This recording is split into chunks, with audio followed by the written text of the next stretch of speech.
Hello and welcome to filler form. I am Ali Akhtar, sociology teacher at filler form. So अभी हम लोग unit 3 के concept कर रहे हैं। 2 मिनट वेट करते हैं, सारे लोग ज्वाइन कर लें, उसके बाद स्टार्ट करते हैं। तब तक आप लोग कंफर्म करिए वॉइस एंड पीपीटी क्लियर है या नहीं। Confirm that voice and PPT clear और नॉट।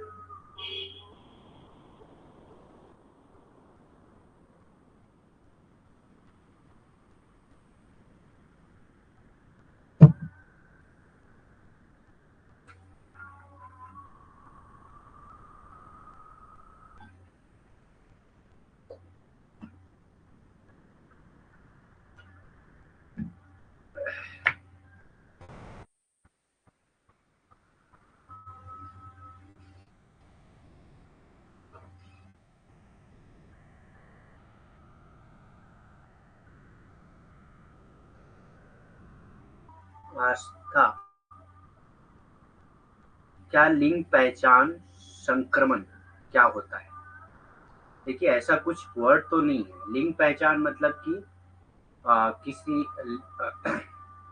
लिंग पहचान आमतौर पे जो शब्द यूज किया जाता है वो एक भ्रूण के लिए यूज किया जाता है, जो पेट में बच्चा होता है उसके लिए।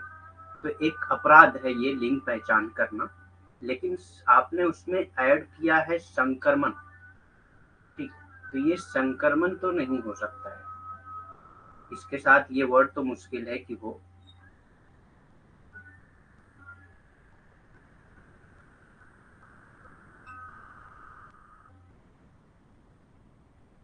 पहचान परिवर्तन के अंदर। पीडीएफ में है क्या ये? ऐसा तो नहीं हो सकता है, क्योंकि ये एक अलग वर्ड है।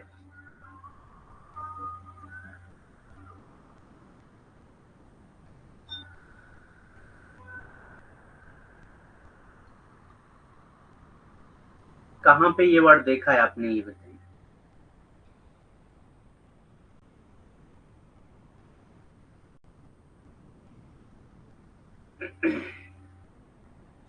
हाँ, तो बुक से पढ़ा है अगर आपने।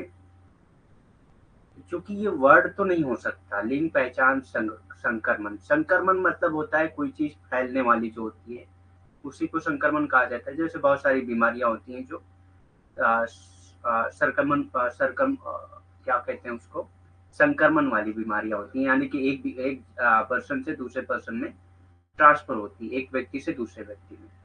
ठीक, हो सकता है कोई वर्ड हो, आपको ध्यान नहीं आ रहा होगा।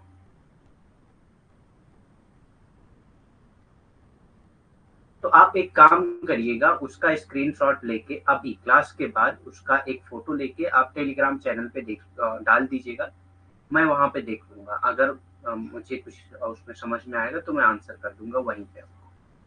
ठीक है, टेलीग्राम चैनल आपने ज्वाइन किया होगा, उसी टेलीग्राम चैनल पे आप उसका फोटो लेके भेज दीजिएगा। क्लास के तुरंत बाद मैं तुरंत देख लूंगा और तुरंत उसका आंसर मिल जाएगा आपको। ठीक, क्योंकि ऐसे नहीं समझ में आ रहा है कि मतलब क्या वर्ड हो सकता है इसका। ठीक, तो स्टार्ट करते हैं। वॉइस एंड पीपीटी क्लियर है? ठीक है, आप कर दीजिएगा और क्लास के तुरंत बात कर दीजिएगा। तो स्टार्ट करते हैं। तो जिन्होंने फिलर फॉर्म ज्वाइन नहीं किया है अभी तक और ज्वाइन करना चाहते हैं, जो भी यूजीसी नेट जेआरएफ की तैयारी करना चाहते हैं, क्योंकि अब जो है बहुत सारे रूल्स चेंज हो चुके हैं यूजीसी नेट के। अब आपको पीएचडी में एडमिशन लेने के लिए यूजीसी नेट का एग्जाम देना कंपलसरी हो गया है। पहले क्या था, विदाउट नेट भी आप पीएचडी कर सकते हैं, लेकिन अब इसमें 3 कैटेगरी हो गई है। पहले था आपका या तो जेआरएफ होता था, या तो आपका नेट होता था। तो जेआरएफ होता था तो आपको आपके जो मार्कशीट होती थी उस पे नीचे लिख के आता था qualified for JRF and assistant professor.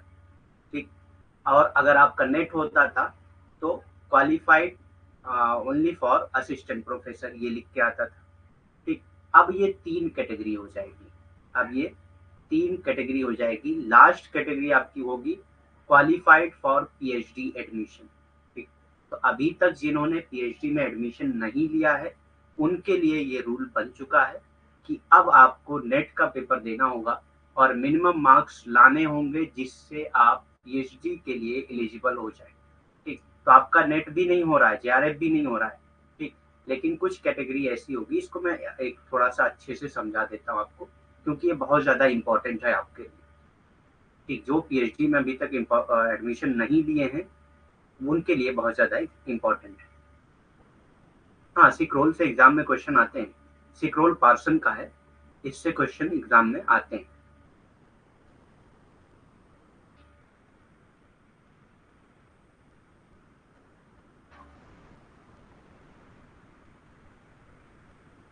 तो थोड़ा सा डिटेल में यहाँ पे हम लोग समझते हैं, क्योंकि खाली स्लाइड तो नहीं है, यहीं पे समझते हैं फिर उसको हम लोग इरेज कर देते हैं। ठीक, तो अभी तक जो यूजीसी नेट जेआरएफ का पेपर होता था उसमें दो कैटेगरीज होती थी। एक कैटेगरी होती थी नेट की और एक कैटेगरी होती थी नेट प्लस जेआरएफ।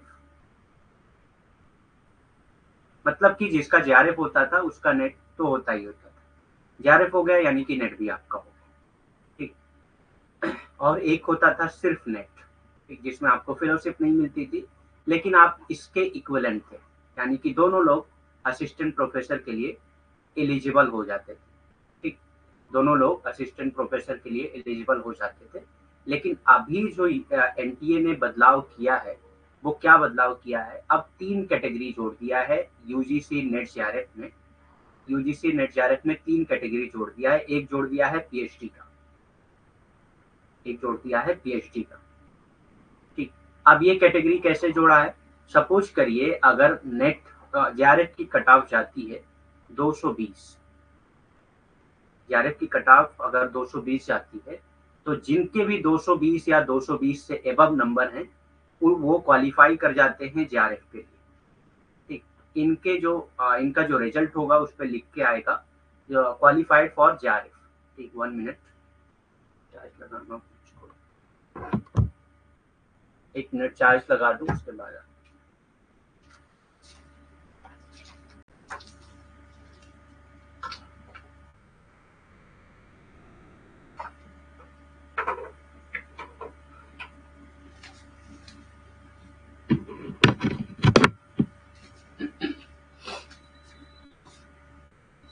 सो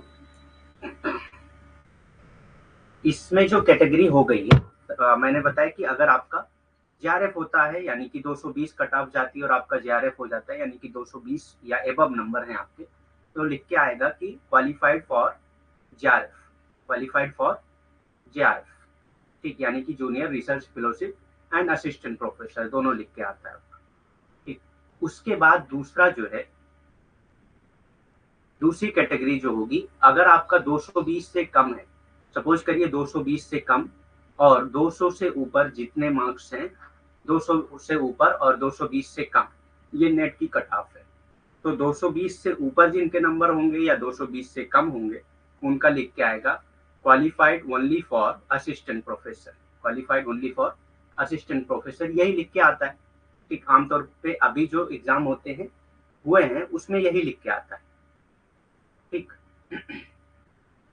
अभी तक जितने भी एग्जाम हुए हैं उसमें यही लिख के आता है। अब क्या हो गया है कि पीएचडी की कैटेगरी ऐड होने पे अब 220 से कम जिनके नंबर रहेंगे और इसकी भी कट ऑफ जाएगी। ठीक, पीएचडी की भी कट ऑफ जाएगी, 220 से कम नंबर रहेंगे या 180 मान लेते हैं इसकी कट ऑफ जा रही है। ठीक, वैसे कट ऑफ कितनी जाएगी ये नहीं पता है, मान लेते हैं कि एक बार 180 इसकी कट ऑफ जाएगी। ठीक है, रिपीट कर दूंगा, पहले पूरा कर लेने दीजिए बात फिर रिपीट कर लेते हैं। ठीक, मान लेते हैं पीएचडी की कट ऑफ 180 जा रही है, तो 180 से एबव और 200 से कम आपका नंबर है, तो ना ही आपका नेट होगा ना ही आपका जेआरएफ होगा, लेकिन आप पीएचडी के एडमिशन के लिए एलिजिबल हो जाएंगे। ठीक, तो यहाँ पे लिख के आएगा eligible for PhD admission, eligible for PhD admission. ठीक, तो आपका नेट भी नहीं हुआ है, जेआरएफ भी नहीं हुआ है, लेकिन आप चूंकि 180 कट ऑफ पार कर गए हैं जो कि एलिजिबिलिटी थी पीएचडी एडमिशन की, तो आप किसी भी कॉलेज में पीएचडी में एडमिशन ले सकते हैं विदाउट नेट और जेआरएफ।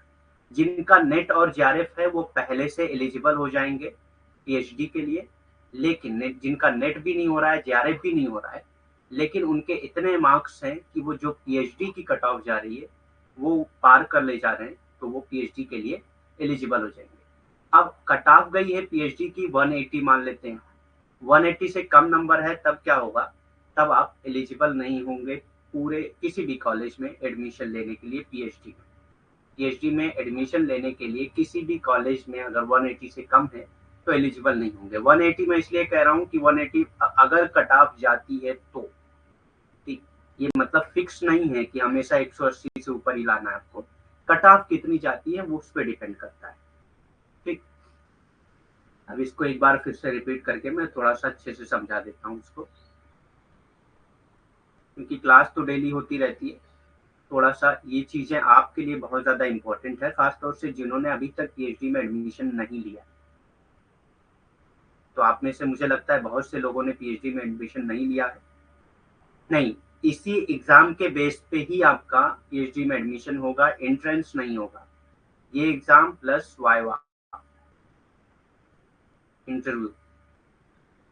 ठीक, 3 कैटेगरी बना दिया है एनटीए ने। पहले 2 कैटेगरी थी, एक था जेआरएफ और दूसरा था नेट।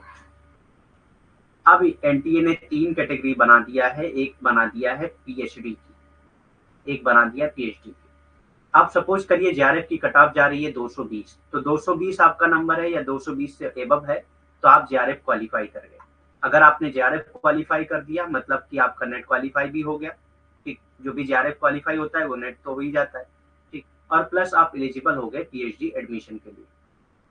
पीएचडी एडमिशन के लिए आप एलिजिबल हो गए और असिस्टेंट प्रोफेसर के लिए भी आप एलिजिबल हो गए अगर आपका जेआरएफ हो जाता है। अगर आपका 220 से कम नंबर है, अगर कट ऑफ 220 जाती है तो ठीक है, ये फिक्स नंबर नहीं है।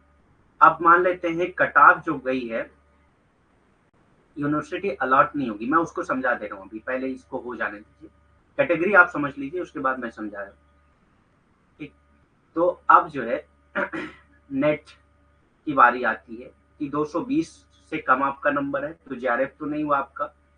मान लेते हैं नेट की कट ऑफ 200 जा रही है, तो 200 से ऊपर और 200 से 220 से कम जितने भी लोगों के नंबर हैं वो नेट क्वालिफाई कर जाते हैं। नेट क्वालिफाई कर जाते हैं तो यानी कि आप पीएचडी के लिए भी एलिजिबल हो गए और असिस्टेंट प्रोफेसर के लिए भी एलिजिबल हो गए। ठीक, पीएचडी के लिए भी एलिजिबल हो गए और असिस्टेंट प्रोफेसर के लिए भी एलिजिबल हो गए।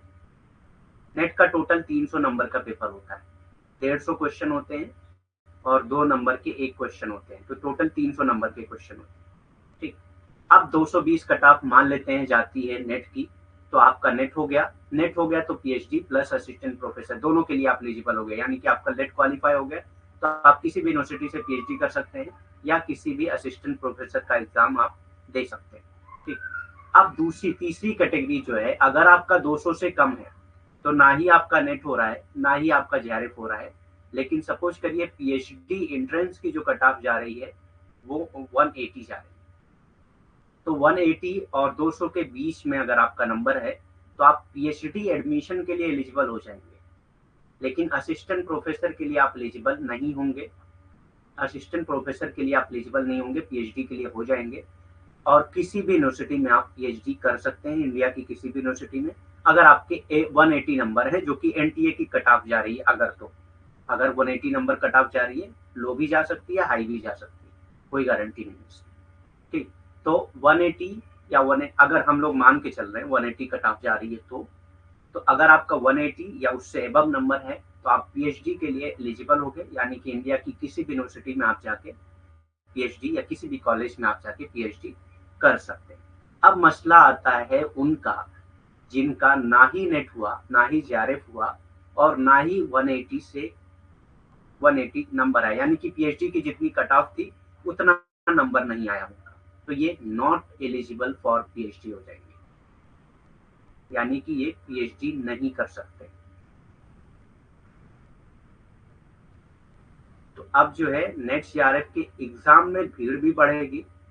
ठीक, क्योंकि बहुत से लोगों का पीएचडी नहीं नेट नहीं क्वालिफाई होता है, पीएचडी कर रहे होते हैं, तो उनको मतलब नहीं होता है इन सबसे। अब क्या मसला आता है, अब आपने कहा कि क्या यूनिवर्सिटी अलॉट होगी, तो ऐसा नहीं है, यूनिवर्सिटी नहीं अलॉट होगी। किसी भी यूनिवर्सिटी का मान लेते हैं फॉर्म आता है, आपने वो फॉर्म भरा, एंट्रेंस का फॉर्म भरा आपने, ठीक, किसी भी यूनिवर्सिटी का एंट्रेंस का फॉर्म आया, एंट्रेंस का फॉर्म आपने भरा, वो आपसे नेट एनटीए नेट का जो आपने एग्जाम दिया है उसके मार्क्स पूछेगा, ठीक। तो उसकी जो आपके पास मार्कशीट होगी, जो भी स्कोर कार्ड होगा, उसके नीचे लिखा होगा कि एलिजिबल फॉर पीएचडी। तो वही लोग फॉर्म भर पाएंगे किसी भी यूनिवर्सिटी का जिनकी स्कोर कार्ड पे लिखा होगा एलिजिबल फॉर पीएचडी,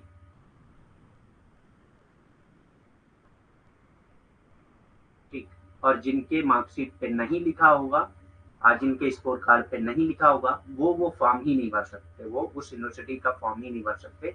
यानी कि इंडिया में किसी भी कॉलेज, किसी भी यूनिवर्सिटी से ये पीएचडी नहीं कर सकते, ठीक। तो ये क्वालिफाई करना आपको बहुत ज्यादा जरूरी है। नेट होता है नहीं होता है कोई फर्क नहीं पड़ता, लेकिन पीएचडी के लिए क्वालिफाई होना आपको जरूरी है अगर आप पीएचडी करना चाह रहे हैं तो, ठीक। तो ये चीजें बहुत ही इंपॉर्टेंट है जो एनटीए ने किया। अब यूनिवर्सिटी कैसे लेगी, मान लेते हैं आपने, आपका स्कोर कार्ड आ जाता है एलिजिबल फॉर पीएचडी, ठीक, आपका स्कोर कार्ड आ जाता है एलिजिबल फॉर पीएचडी। तो आप क्या कर रहे हैं इसमें, पीएचडी के लिए एलिजिबल तो हो गए, आपने फॉर्म भर दिया, तो आप डायरेक्ट इंटरव्यू में जाएंगे, डायरेक्ट इंटरव्यू में जाएंगे,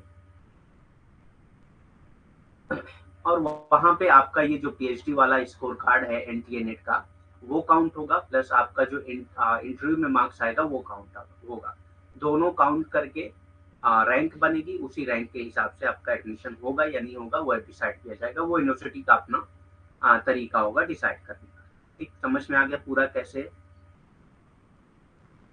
इंटरव्यू में क्या पूछा जाता है। आप एक रिसर्च प्रपोजल ले जाते हैं, कहीं पे भी पीएचडी का इंटरव्यू आप देते हैं तो एक रिसर्च प्रपोजल ले जाते हैं, रिसर्च प्रपोजल आप देते हैं, वहां पे आपको उसको प्रेजेंट करना होता है, अपने रिसर्च प्रपोजल को के बारे में बताना होता है, डिफेंड करना होता है, ठीक।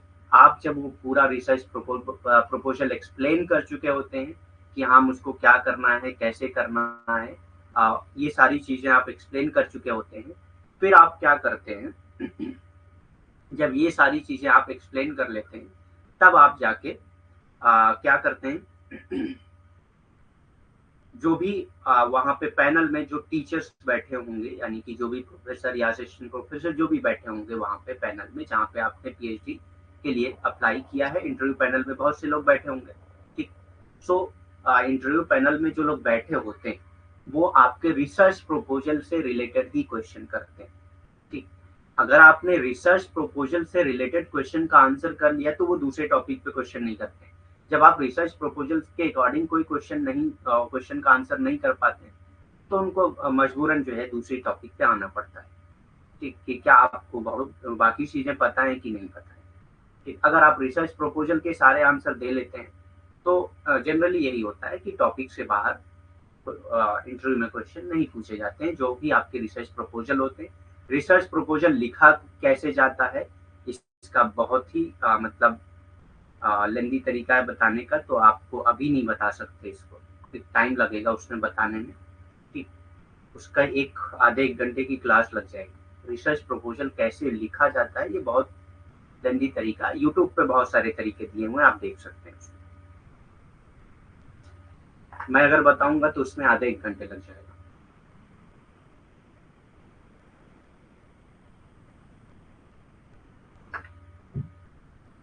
ठीक, तो ये समझ में आ गया क्या है आज तक पीएचडी करने के बाद प्रोफेसर के फॉर्म फिल कर सकते हैं क्या? हाँ कर सकते हैं, लेकिन नेट क्वालिफाइड होना चाहिए। कर सकते हैं लेकिन नेट क्वालिफाइड होना चाहिए, क्योंकि नेट क्वालिफिकेशन जो है ये एलिजिबिलिटी है असिस्टेंट प्रोफेसर के लिए। जब तक आप नेट नहीं क्वालिफाई होंगे तब तक आप एलिजिबल नहीं होंगे असिस्टेंट प्रोफेसर के लिए, यानी कि पीएचडी भी आपने कर ली तब भी आप एलिजिबल नहीं होंगे असिस्टेंट प्रोफेसर के लिए, ठीक। ठीक है, अब क्लास स्टार्ट करते हैं क्योंकि टाइम ऑलरेडी हो चुका है बहुत।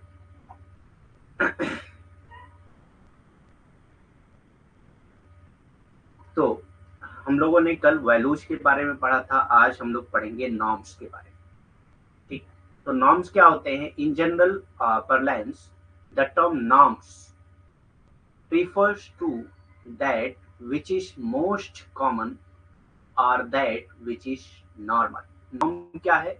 जो बहुत कॉमन हो और जो नॉर्मल हो उसी को नॉर्म्स कहा जाता है। रिफर्स टू एज यानी कि आम बोलचाल की भाषा में हम नॉर्म्स को क्या मानते हैं? जो चीज कॉमन हो या जो चीज नॉर्मल हो।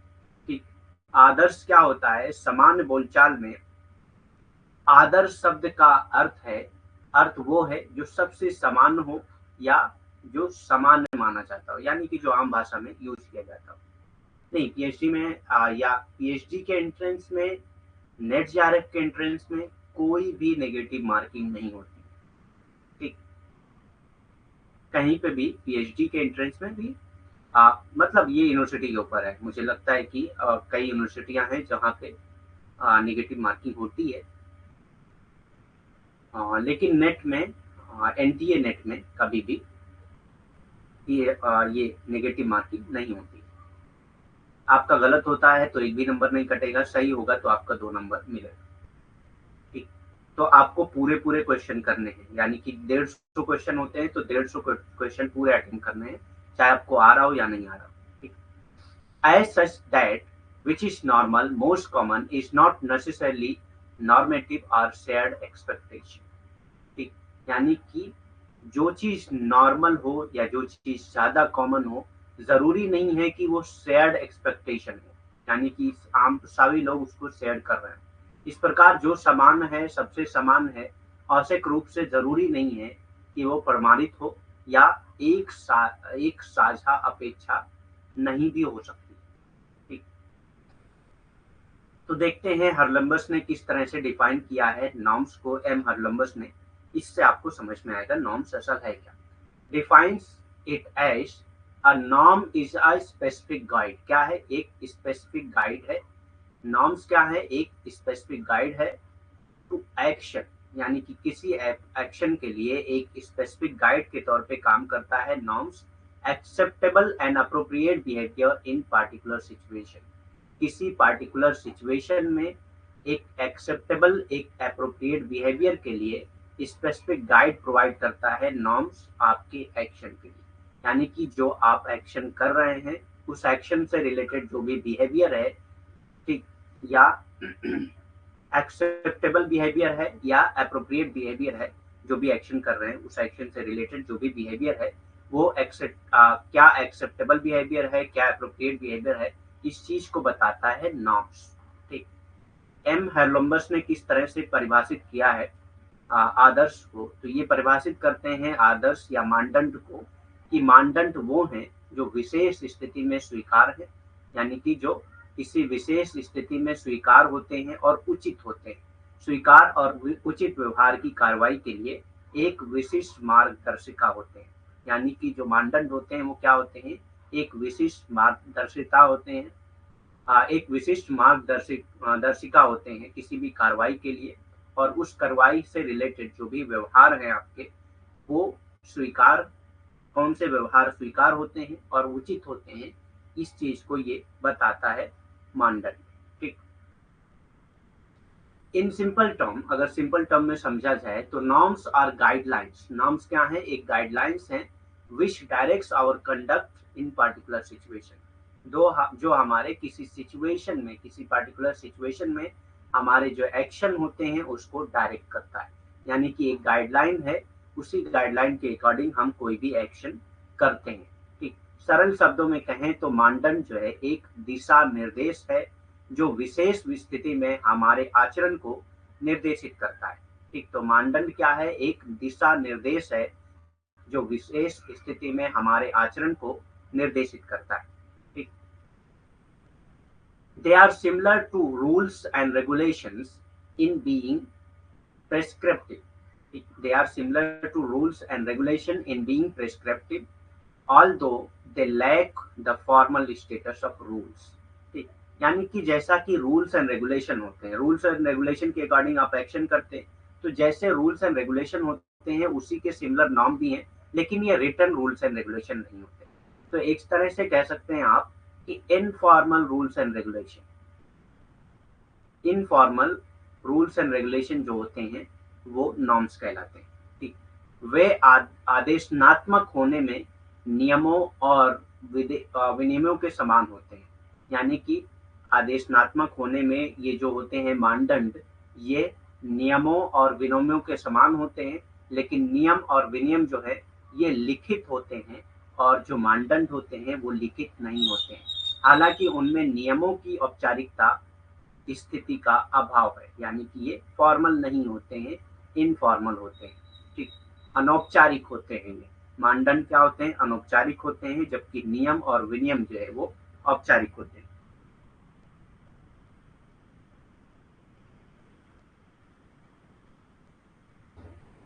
These rules और सोशल एक्सपेक्टेशन। अब ये जो रूल्स हैं या सोशल एक्सपेक्टेशन है जिसको हम लोग नॉर्म्स कहते हैं, specify how people should and should not behave in various situation. तो ये आपको बताता है कि किसी सिचुएशन में आपको किस तरह से बिहेव करना है और किस तरह से बिहेव नहीं करना है। ये नॉर्म्स ही आपको बताता है। ये नियम या सामाजिक अपेक्षाएं जिनको हम लोग मानदंड कह रहे हैं, निर्देशित करते हैं कि लोगों को विभिन्न स्थितियों में कैसे व्यवहार करना है और कैसे नहीं करना है। यानी कि आपका व्यवहार कैसा होना चाहिए, कैसा नहीं होना चाहिए किसी विशिष्ट स्थिति में, यह आपका मानदंड बताता है। ठीक, Kingsley Davis has given an exhaustive list of social norms as under. यानी कि जो सोशल नॉर्म्स हैं उनकी एक लिस्ट बना के दिया है कि कौन कौन से नॉर्म्स होते हैं। ठीक, किंग्सले डेविस ने निम्नानुसार सामाजिक मानदंडों की एक विस्तृत सूची बनाई है। तो पहला मानदंड क्या है? फोकवेज। दूसरा मानदंड क्या है? मोरेश। ठीक, आगे हम लोग पढ़ेंगे फोकवेज और मोरेश मोरेश क्या होता है। उसके बाद तीसरा है laws, customary and enacted laws. यानी कि लॉज तो होते हैं लेकिन ये कस्टमरी होते हैं, इनेक्टेड लॉज होते हैं। ठीक, कानून होते हैं लेकिन ये प्रथागत और अधिनियमित कानून होते हैं। ठीक, जो प्रथा से चलते आ रहे होते हैं। ठीक, लोकमार्ग और अधिक। मोरेश को अधिक नहीं कहेंगे इसको। मोरेश का जो ट्रांसलेशन होता है वो मोरेश देखना पड़ेगा क्या होता है मोरेश। तो आप लोग देख लीजिएगा क्या होता है, नहीं समझ में आएगा तो कल मैं बता देता हूँ उसको। ठीक, उसके बाद तीसरा क्या आता है? लॉज, जो जिसमें कस्टमरी लॉज आते हैं या इनेक्टेड लॉज आते हैं। ठीक, कानून जिसमें प्रथागत कानून आते हैं या अधिनियमित कानून आते हैं। ठीक, उसके बाद चौथा आता है इंस्टीट्यूशन। ये सब नॉर्म्स के टाइप्स हैं। ठीक है, संस्थाएं हैं। उसके बाद पांचवा आता है कस्टम, मोरालिटी एंड रिलीजन। तो रीति, नैतिकता और धर्म, ये सारी चीजें आपके नॉर्म्स को बताती हैं। ठीक, तो रिलीजन भी आपको बताता है क्या चीज करना है, क्या चीज नहीं करना है। कस्टम भी आपको बताता है क्या चीज करना है, क्या नहीं बता करना है। मोरालिटी भी आपको बताती है कि क्या करना है, क्या नहीं करना है। ठीक, तो यही सारी चीजें हैं। Social norms perform the following main function. अब सोशल नॉर्म्स के फंक्शन कौन कौन से होते हैं? सामाजिक मानदंड के निम्नलिखित मुख्य कार्य होते हैं। सामाजिक मानदंड के निम्नलिखित मुख्य कार्य होते हैं। तो कौन कौन से होते हैं?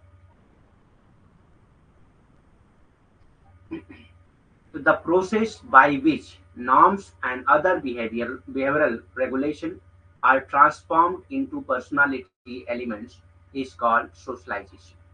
The process by which norms and other behavioral regulators are transformed into personality elements is called socialization. ठीक, ये कहाँ से आ गया? तो social norms perform the following main function. तो पहला फंक्शन क्या है? They direct, regulate and control human behaviour.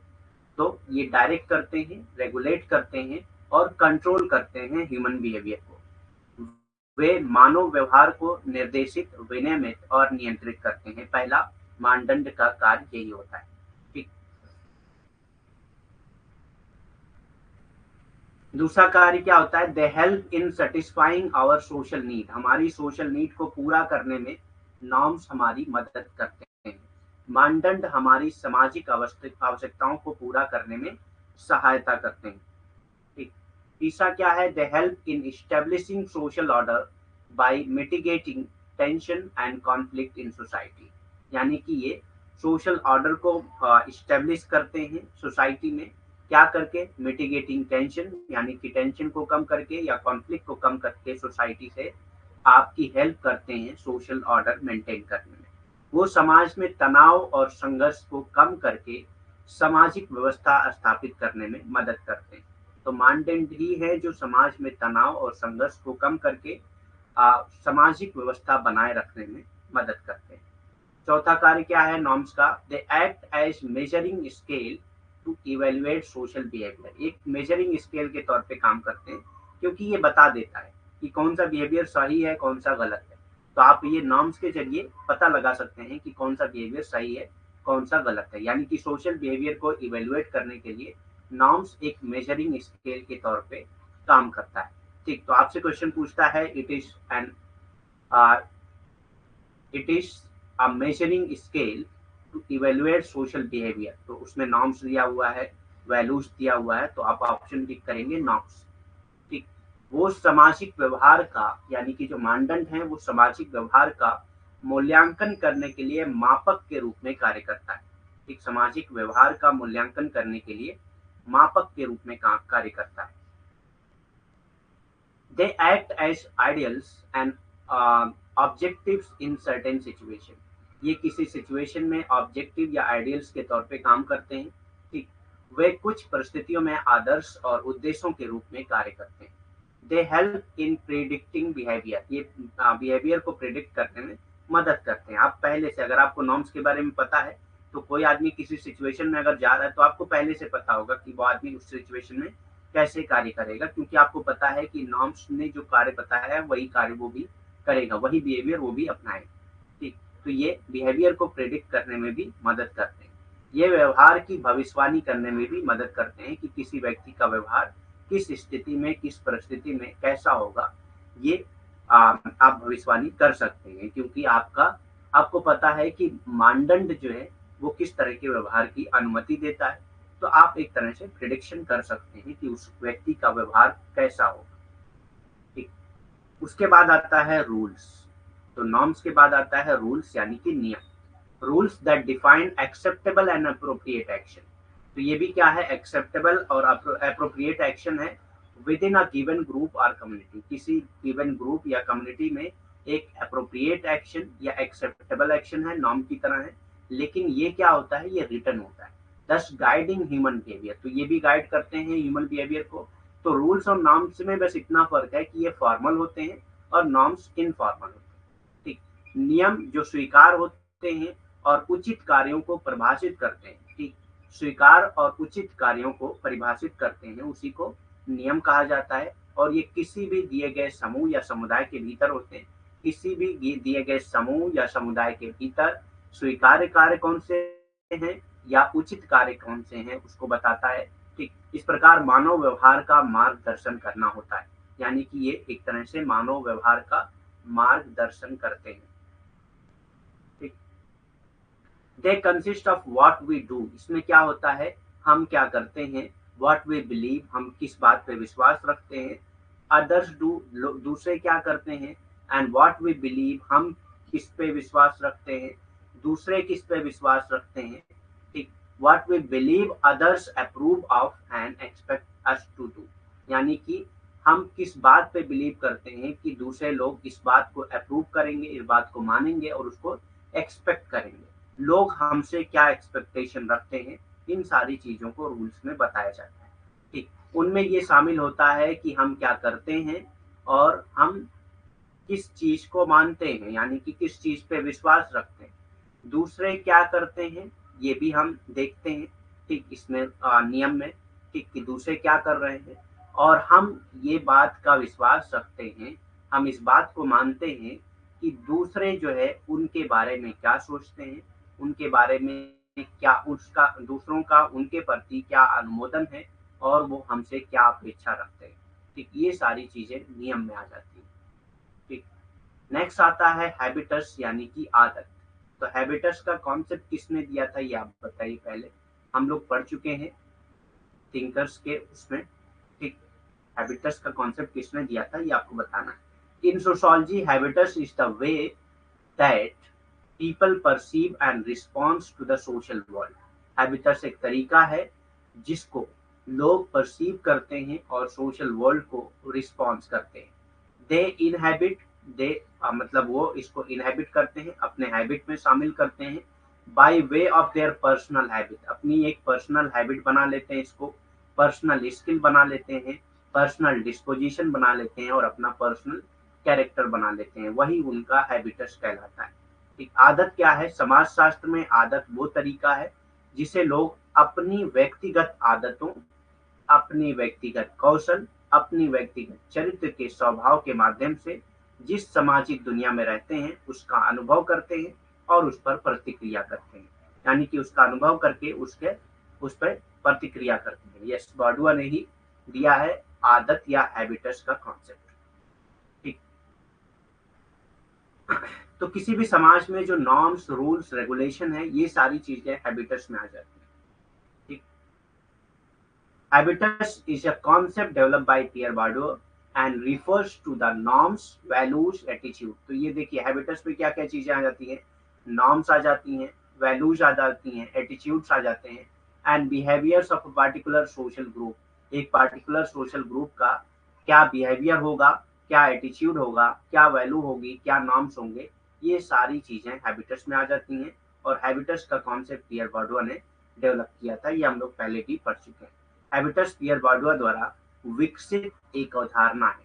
ठीक, और एक विशेष सामाजिक समूह के मानदंडों, मूल्यों, दृष्टिकोणों और व्यवहारों को संदर्भित करता है। यानी कि कोई एक विशेष सामाजिक समूह है, ठीक, उसका मानदंड क्या होगा, उसके मूल्य क्या होंगे, उसके दृष्टिकोण क्या होंगे या उसके व्यवहार क्या होंगे, इसको संदर्भित करता है आदत, हैबिटस यानी कि आदत। ठीक, habitus is a sociological term. ये क्या है? एक सोशियोलॉजिकल टर्म है that refers to people's embodied traits, जो लोगों की इम्बडीड ट्रेट्स को रिफर करता है। इम्बडीड ट्रेट्स यानी कि एक आदमी के अंदर जो खासियत होती है उसी को ये बताता है, उसका बिहेवियर कैसा है उसको बताता है। योर स्किल, आपकी स्किल कैसी है, आपकी हैबिट्स कैसी है, आपके डिस्पोजिशन कैसे हैं, ये सारे आपके हैबिटस में आ जाते हैं। आदत एक समाज शास्त्रीय शब्द है जो लोगों की सन्निहित लक्षणों और व्यवहारों को बताता है। ठीक, यानी कि आपके अंदर जो सन्निहित लक्षण होते हैं, आपके खुद के लक्षण कैसे हैं, इस बात को बताता है। यानी कि आपके व्यवहार कैसे हैं, आपका कौशल क्या है, आपकी आदत क्या है, आपका स्वभाव क्या है, इन सबको संदर्भित करता है। ठीक,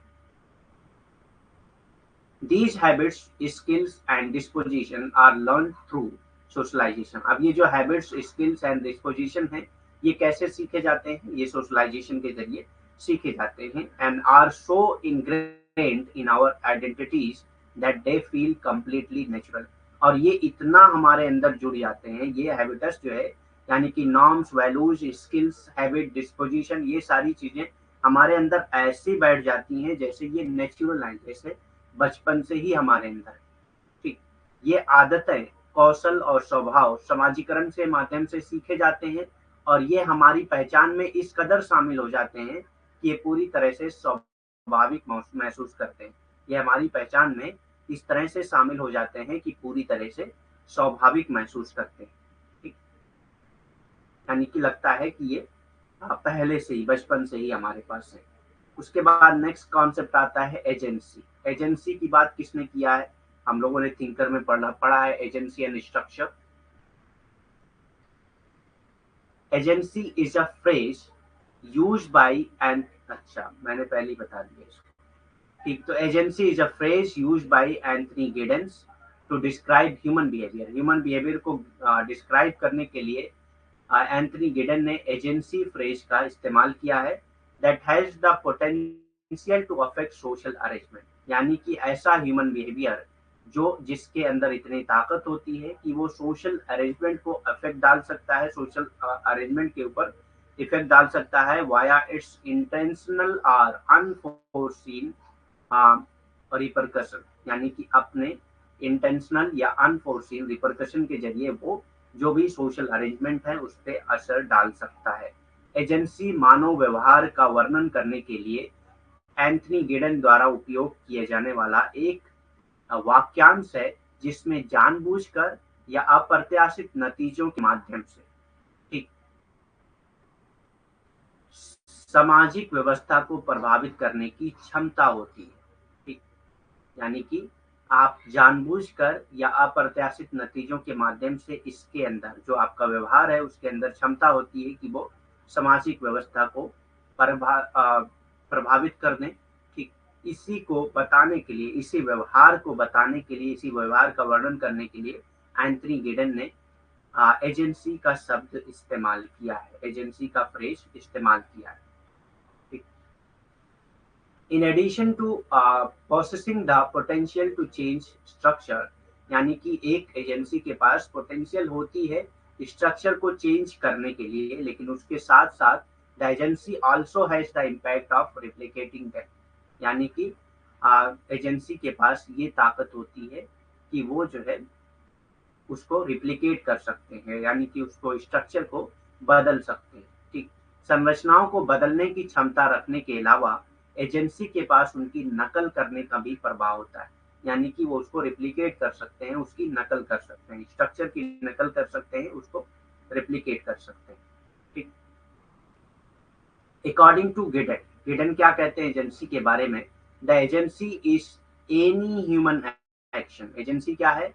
कोई भी ह्यूमन एक्शन जो कलेक्टिव हो, स्ट्रक्चरल हो and individual that makes a difference to a social result. ठीक, तो या एनी ह्यूमन एक्शन, कोई भी ह्यूमन एक्शन कलेक्टिव हो, स्ट्रक्चरल हो एंड इंडिविजुअल हो, ठीक, that makes a difference to a social result, यानी कि सोशल रिजल्ट में कोई डिफरेंस अगर क्रिएट कर रहा है तो वो एजेंसी कहलाएगा। एजेंसी गिडन के अकॉर्डिंग क्या है? एजेंसी वो है, गिडन के अनुसार एजेंसी वो है जो कोई भी मानवीय क्रिया है, जो कोई भी मानवीय क्रिया है, चाहे वो सामूहिक हो, संरचनात्मक हो या व्यक्तिगत हो, अगर वो क्रिया जो है सामाजिक परिणाम में कुछ अंतर लाती है, अंतर बनाती है, तो उसको एजेंसी कहेंगे। ठीक, गिडन challenges the simplistic polarization of structure and agency in this manner, यानी कि गिडन्स ने इस तरह से संरचना और एजेंसी के सरलीकृत ध्रुवीकरण को चुनौती देते हैं, यानी कि जो पोलराइजेशन हो रहा है स्ट्रक्चर और एजेंसी का, उसको चैलेंज करते हैं यहाँ पे गिडन्स। ठीक, this relates to his contention that structure must be seen as both enabling and constraining, यानी कि आपको ये मतलब गिडन ये मानते हैं कि स्ट्रक्चर को सिर्फ ये नहीं देखना चाहिए कि स्ट्रक्चर सिर्फ कॉन्स्ट्रेनिंग है, बल्कि ये इनेबल भी है। सिर्फ आप ये नहीं देख सकते कि स्ट्रक्चर इनेबलिंग है, लेकिन ये कॉन्स्ट्रेनिंग भी है। ठीक, ये उनके विवाद से संबंधित है कि संरचना को सक्षम और बाधित दोनों के रूप में देखा जा सकता है, यानी कि जो स्ट्रक्चर होते हैं वो किसी व्यक्ति को, किसी इंडिविजुअल को इनेबल करते हैं किसी काम को करने के लिए, लेकिन वहीं पे जो है ये कॉन्स्ट्रेंट भी करते हैं किसी काम को ना करने के लिए। ठीक, तो जो स्ट्रक्चर होता है वो कुछ काम करने के लिए आपको अलाउ करता है और कुछ काम करने के लिए नहीं करता है। तो जो अलाउ करता है यानी कि वो आपको इनेबलिंग कर रहा है, और अलाउ नहीं कर रहा है यानी कि वो आपको कॉन्स्ट्रेंट कर रहा है। ठीक, तो ये आपको सक्षम और बाधित दोनों तरीके से संरचना काम करते हैं। किसी काम को करने में आपको सक्षम बनाते हैं और किसी काम को ना करने के लिए आपको बाधित करते हैं। ठीक, बाडुआ क्या कहते हैं एजेंसी के बारे में? Urge a constructivist approach to sociology transcending essentialism and all notion of taken for granted in daily life, particularly in his later work. ठीक, बाडुआ समाजशास्त्र के लिए एक रचनावादी दृष्टिकोण का आग्रह करते हैं, यानी कि ये कहते हैं कि सोशियोलॉजी में कंस्ट्रक्टिविस्ट अप्रोच इस्तेमाल किया जाना चाहिए। तो ये कहते हैं समाजशास्त्र में रचनावादी दृष्टिकोण इस्तेमाल होना चाहिए, अनिवार्यता को पार करते हैं और दैनिक जीवन में दी जाने वाली सभी धाराओं, विशेष रूप से अपने बाद के कार्यों में, ठीक, यानी कि जो भी डेली लाइफ में जो भी हमारे नोशंस हैं उन सब में कंस्ट्रक्टिविस्ट अप्रोच होना चाहिए, particularly in his later work, यानी कि अपने बाद के वर्क में जब उन्होंने ये स्टेटमेंट दिया कि सोशोलॉजी में जो है कंस्ट्रक्टिविस्ट अप्रोच यूज करना चाहिए, उसके बाद के उनके जो वर्क हैं उनमें इन्होंने कंस्ट्रक्टिविस्ट अप्रोच यूज किया है, रचनावादी दृष्टिकोण का इस्तेमाल खुद किया है। ठीक। He challenges the dichotomy between macro and micro. ये माइक्रो एंड माइक्रो के बीच में जो डायकोटोमी है उसको चैलेंज करते हैं। माइक्रो किसको कहते हैं? जब आप सोसाइटल लेवल पे कोई स्टडी करते हैं तो वो माइक्रो होती है, और माइक्रो जब आप इंडिविजुअल लेवल पे कोई स्टडी करते हैं। ठीक। तो माइक्रो स्ट्रक्चर और माइक्रो स्ट्रक्चर दोनों की डायकोटोमी को ये चैलेंज करते हैं, और एजेंसी को भी ये चैलेंज करते हैं, and insist that social existence, subjective and objective aspect are inextricably intertwined। ठीक। वो स्थूल और सूक्ष्म संरचना और एजेंसी के बीच में द्विभाजन को चुनौती देते हैं, यानी कि जो स्थूल और सूक्ष्म संरचना और एजेंसी के बीच में द्विभाजन है उसको चुनौती देते हैं, और कहते हैं, और इस बात पे जोर देकर कहते हैं कि सामाजिक अस्तित्व के व्यक्तिपरक और वस्तुनिष्ठ पहलुओं को आपस में जोड़ा जाना चाहिए। ठीक। यानी कि समाज के जो सामाजिक अस्तित्व के जो व्यक्तिपरक और वस्तुनिष्ठ पहलू हैं दोनों को जोड़ा जाना चाहिए। यानी कि ये कहते हैं कि सोशल एग्जिस्टेंस की जो सब्जेक्टिव है और ऑब्जेक्टिव एस्पेक्ट है दोनों को एक साथ इंटरवीन किया जाना चाहिए। नेक्स्ट कॉन्सेप्ट आता है ब्यूरोक्रेसी का, यानी कि नौकरशाही। ब्यूरोक्रेसी यानी कि नौकरशाही। Bureaucracy is a concept in sociology and political science. तो ये कॉन्सेप्ट यूज किया जाता है sociology as well as political science में, referring to the way that the administrative execution and enforcement of legal rules is socially organized. जहाँ पे जो legal rule को सोशली ऑर्गेनाइज करने के लिए, ठीक, या एडमिनिस्ट्रेटिव एग्जीक्यूशन लाने के लिए एक अरेंजमेंट होती है, उसी को ब्यूरोक्रेसी कहा जाता है। ठीक। यानी कि ब्यूरोक्रेट्स क्या करते हैं? एडमिनिस्ट्रेटिव एग्जीक्यूशन करते हैं, और जो भी लीगल रूल्स होते हैं उसको इन्फोर्स करते हैं। ठीक। एग्जीक्यूटिव बॉडी होती है ये। ठीक। नौकरशाही क्या है? नौकरशाही समाजशास्त्र और राजनीतिक विज्ञान में एक अवधारणा है, ठीक, जो इस बात का उल्लेख करती है कि प्रशासनिक निष्पादन और कानूनी नियमों का परिवर्तन सामाजिक रूप से संगठित है। ठीक। यानी कि अगर प्रशासनिक निष्पादन और कानूनी नियम जो है उसका परिवर्तन भी सामाजिक रूप से संगठित हो तो उसको नौकरशाही कहा जाता है। ठीक। This office organisation is characterised by, यानी कि जो ब्यूरोक्रेसी है उसकी कैरेक्टरिस्टिक क्या होती है? By standard procedure. एक स्टैंडर्ड प्रोसीजर होता है इसमें। फॉर्मल डिवीजन ऑफ रिस्पॉन्सिबिलिटी होती है, यानी कि हर आदमी की रिस्पॉन्सिबिलिटी लिखित होती है। ठीक। किसकी क्या जिम्मेदारी होती है ये ब्यूरोक्रेसी में पूरी तरीके से लिखित होता है। हायरार्की होती है। हायरार्की यानी कि कोई अपर पोजीशन में होता है, कोई लोअर पोजीशन में होता है, कोई उससे लोअर पोजीशन में होता है। इस तरह से ब्यूरोक्रेसी में हायरार्की होती है। एक होगा डीएम, फिर एक होगा एडीएम, फिर एक होगा एसडीएम। ठीक। तो ऐसी हायरार्की बनी होती है। ठीक। तो this office organisation is characterised by standardized procedure, formal division of responsibilities, hierarchy and impersonal social relationship. और इसमें इम्पर्सनल सोशल रिलेशनशिप भी जुड़ी हुई होती है। ये कार्यालय संगठन मानवीकृत प्रक्रिया, जिम्मेदारी का औपचारिक विभाजन, पदानुक्रम और अवैयक्तिक सामाजिक संबंधों की विशेषता है। यानी कि इसकी विशेषता क्या क्या होती है? ये औपचारिक तरीके से जो भी जिम्मेदारी होती है उसको बांटा जाता है इसमें नौकरशाही में, और पदानुक्रम होता है नौकरशाही में, सबके पद अलग अलग होते हैं, और अवैयक्तिक सामाजिक संबंध होता है। इसमें व्यक्तिगत सामाजिक संबंध नहीं होता बल्कि अवैयक्तिक सामाजिक संबंध होता है। ठीक। आपका कोई फॉर्मल रिलेशनशिप इसमें नहीं होता है, इम्पर्सनल रिलेशनशिप होता है। पर्सनल रिलेशनशिप के बेस पे कोई काम नहीं होता है इसमें। हालांकि करते हैं, जो ब्यूरोक्रेट्स होते हैं वो करते हैं, लेकिन कैरेक्टरिस्टिक यही है कि जो भी रिटन रूल्स हैं उन्हीं के अकॉर्डिंग कार्य करना है। ठीक।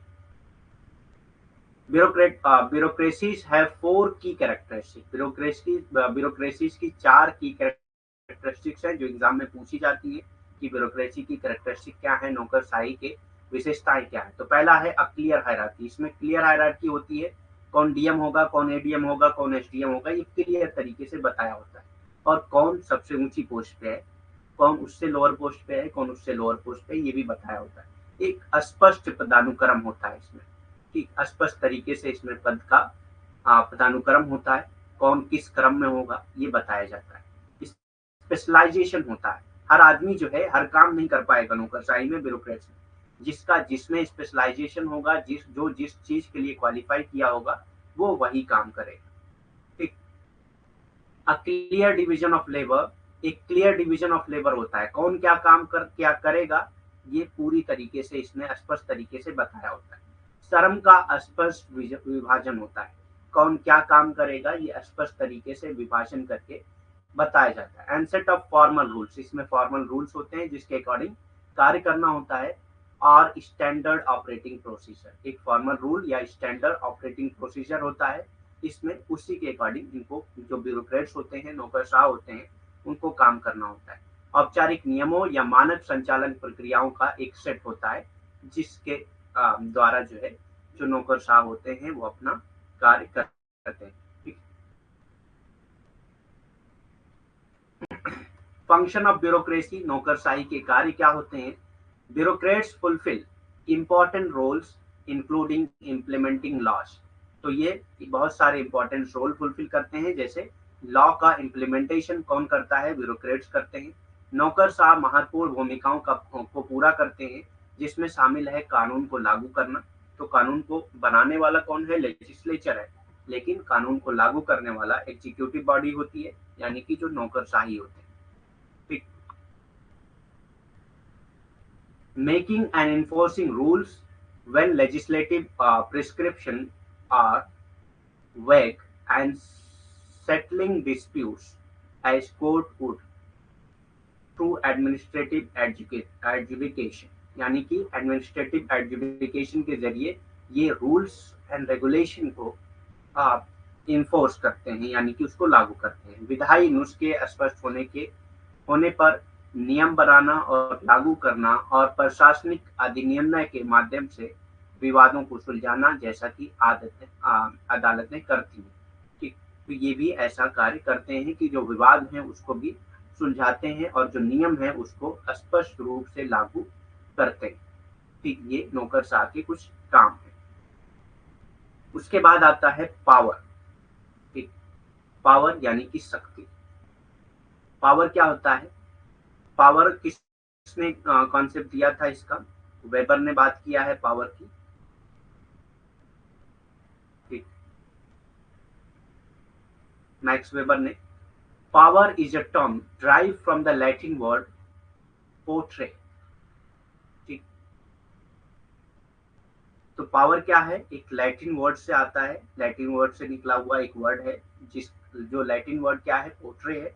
और its meaning is to be able, इसका मतलब होता है कि आप किसी चीज के काबिल हो। तो पावर जो जिसके पास होती है वो इस काबिल होता है कि दूसरों के ऊपर वो अपना शासन कर सकता है, अपना रूल इम्प्लीमेंट कर सकता है।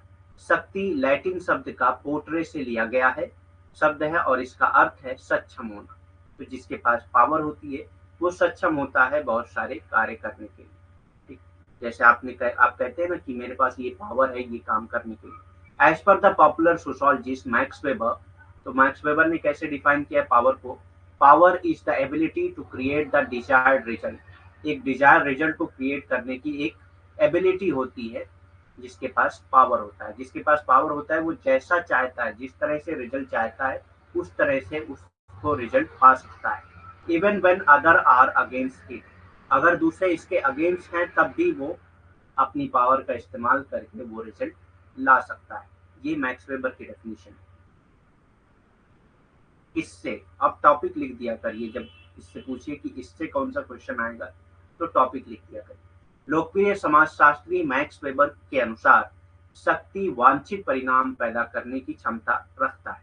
शक्ति जो है वांछित परिणाम पैदा करने की क्षमता रखता है, भले ही दूसरे के खिलाफ हो, यानी कि दूसरे अगर उसके खिलाफ हो, जो परिणाम लाना चाह रहा है व्यक्ति, अगर दूसरे उसके खिलाफ हो अगर उसके पास शक्ति है तो वो परिणाम ला के ही रहेगा, क्योंकि उसके पास उसकी क्षमता होती है।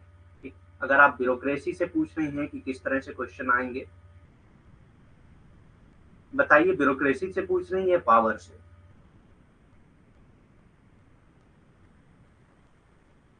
तो इसकी बहुत सारी थ्योरीज हैं, पावर से रिलेटेड बहुत सारी थ्योरीज हैं। तो सबसे पहले आती है क्लास थ्योरी ऑफ पावर, शक्ति का वर्ग सिद्धांत। तो यही हम लोग करेंगे, उसके बाद क्लास लीव करते हैं। बाकी थ्योरीज हम लोग पावर से रिलेटेड जो बाकी थ्योरीज है वो कल करेंगे। क्लास थ्योरी ऑफ पावर, शक्ति का वर्ग सिद्धांत। This class theory of power in sociology is associated with Karl Marx and his Marxism. Class theory of power जो है कार्ल मार्क्स और उसकी मार्क्सिज्म से जुड़ी हुई है। ठीक, ब्यूरोक्रेसी से क्वेश्चन बहुत सारे आते हैं, क्योंकि ब्यूरोक्रेसी मैक्स वेबर ने ये कॉन्सेप्ट दिया था। तो कभी भी ऐसे भी आ जाएगा कि मैक्स वेबर ने ब्यूरोक्रेसी का कॉन्सेप्ट किसने दिया था, तो मैक्स वेबर। ठीक है, कि मैक्स वेबर ने एक्सप्लेन किया है ब्यूरोक्रेसी के कॉन्सेप्ट को। और ब्यूरोक्रेसी के कैरेक्टरिस्टिक्स से भी क्वेश्चन आते हैं, तो ये कैरेक्टरिस्टिक्स भी आपको याद होने चाहिए।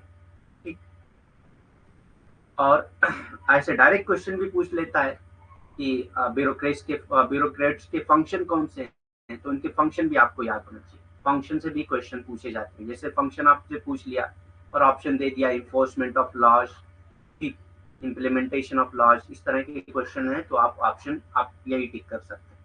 ठीक, तो फंक्शन, कैरेक्टरिस्टिक्स और डेफिनेशन सबसे क्वेश्चन आता है, और किसने इसको एक्सप्लेन किया है उससे भी क्वेश्चन आता है। ठीक, अब ये क्लास थ्योरी ऑफ पावर किस चीज को एक्सप्लेन करते हैं? शक्ति का वर्ग सिद्धांत।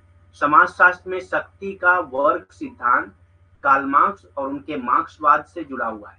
ठीक, कार्ल मार्क्स और उनके मार्क्सवाद से जुड़ा हुआ है। अब जुड़ा तो हुआ है, लेकिन इसका मतलब क्या है? ठीक, it is said that there are two classes. ये कहते हैं, क्लास थ्योरी ऑफ पावर कहती है कि हमेशा दो क्लासेस हैं इन सोसाइटी। हर सोसाइटी में दो क्लासेस होती हैं। One is the class of rich, एक रिच लोगों की क्लास है जिनके पास होता है, हैव्स यानी कि जिनके पास होता है, यानी कि जिनके पास रिसोर्सेज ऑफ प्रोडक्शन होते हैं, रिसोर्सेज ऑफ प्रोडक्शन होते हैं। ठीक, तो ये रिच लोग होते हैं। एक क्लास इनकी होती है और एक क्लास उनकी होती है जिनके पास रिसोर्सेज ऑफ प्रोडक्शन नहीं होते हैं, जो पुअर क्लास होती है। ठीक, and the other is the class of poor, that is have not, जिनके पास रिसोर्सेज ऑफ प्रोडक्शन नहीं होते हैं। ओके, ठीक है, दे देंगे 5 क्वेश्चन। इसमें कहा गया है कि प्रत्येक समाजशास्त्र में दो वर्ग होते हैं। प्रत्येक समाजशास्त्र में क्या है? दो वर्ग होते हैं।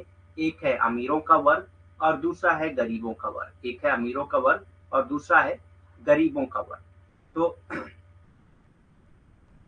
हर समाज में ये दो वर्ग होते हैं। अमीरों का वर्ग कौन सा होता है? जिनके पास आ, उत्पादन के तरीके होते हैं, जिनके पास उत्पादन के जो तरीके हैं वो मौजूद होते हैं।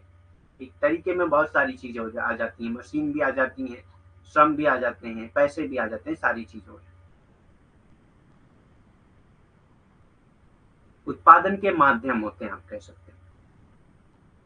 ठीक, और गरीब वो होते हैं जिनके पास उत्पादन के माध्यम नहीं होते, बल्कि इन्हीं के पास ये काम करते हैं। तो ये दो क्लासेज होती हैं समाज में। हर सोसाइटी में ये दो क्लास पाई जाती है। अब इस दो क्लास जो पाई जाती है उसका मतलब क्या है?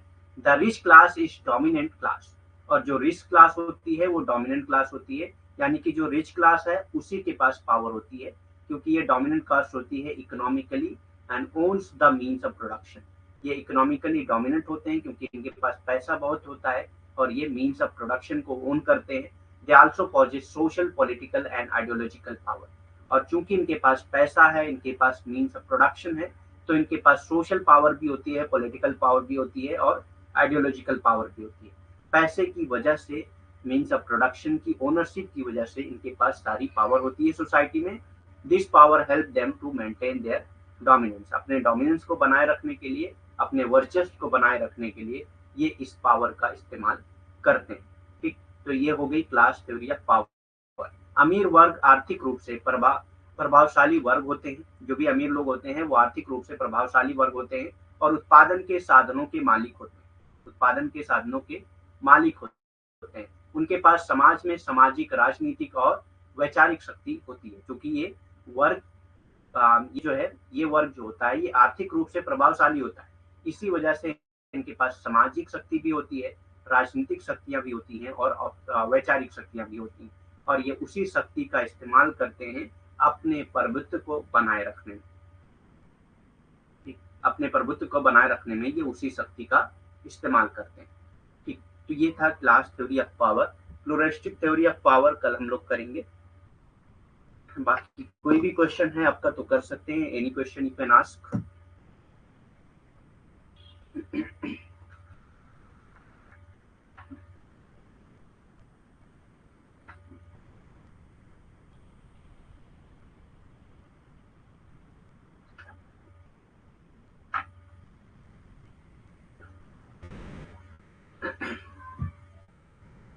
तो नहीं है कोई क्वेश्चन तो लीव करते हैं क्लास।